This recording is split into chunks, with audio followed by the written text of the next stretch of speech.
Hello mga kaibigan, maligayang pagdating sa aking channel. Paglapag sa Paris sa pamamagitan ng sila Turkoglu at Tagbabuyak Usten.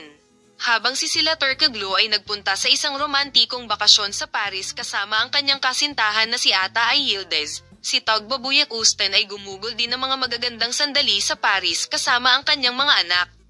Parehong sikat na aktor ang nagbahagi ng mga kuha sa Paris sa kanilang mga social media account. Si Sala Turkoglu, na nagbigay buhay sa karakter ng kalikasan sa show-breaking na serye ng Show TV na Cranberry Sherbet, ay nagbakasyon sa utos ni Ata Ay Yildiz, na matagal na niyang minahal. Patuloy na ibinahagi ni sila Turkoglu ang kanyang mga larawan mula sa romantikong bakasyon sa Paris na ito sa kanyang social media account. Nag-iwan ng Paris note ang sikat na aktres para sa mga larawang ibinahagi niya sa mga lansangan ng Paris at kasama ang kanyang kasintahan.